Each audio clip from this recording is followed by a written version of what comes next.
Isang ordinaryong puno ng langka ang di umano may misteryo. Nawalan ng malay ang 15 anyos na si Michael. Hindi niya tunay na pangalan.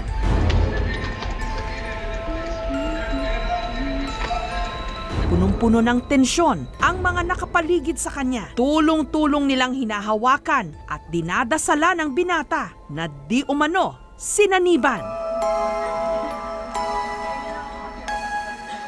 Ang sumapi raw kay Michael, malaki, maitim, at nanlilisik ang mga mata. Ang tawag daw dito ng mga taga Mindanao, agta. Masamang elemento na bantay daw sa mga puno na kalimitang inihahalin tulad sa kapre.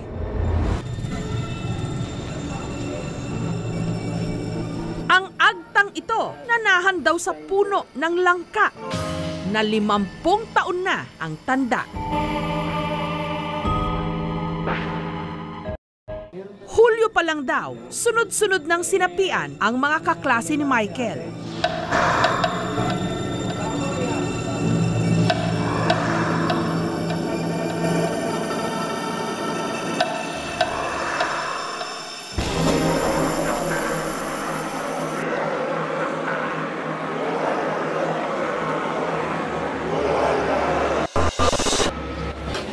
Hanggang si Michael na ang sunod na pinuntirya.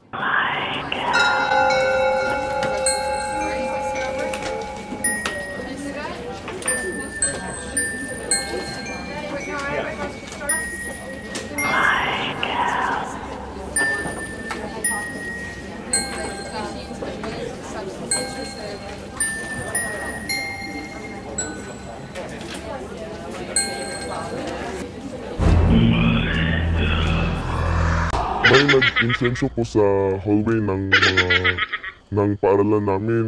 Nung pag-upo ko na po sa upuan, parang iba na ang naging pakiramdam na parang may humila sa likod ko na parang humirap na aking paghinga.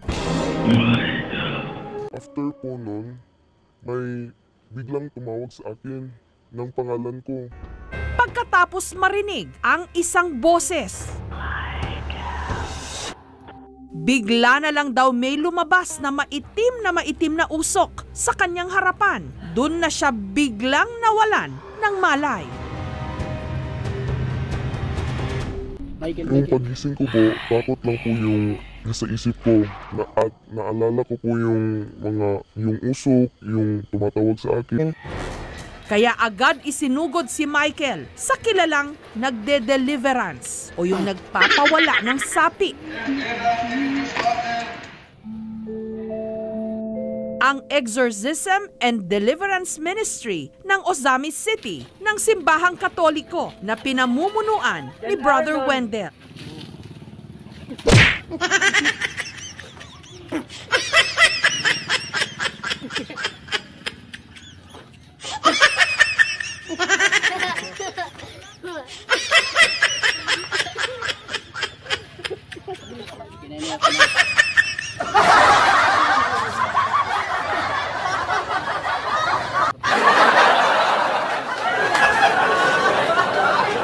Hanggang kailan ba mauubos ang katulad ninyo? Mga burao, sana maubos kayo. Hanggang kailan ba mauubos ang katulad ninyo? Mga burao, sana maubos kayo.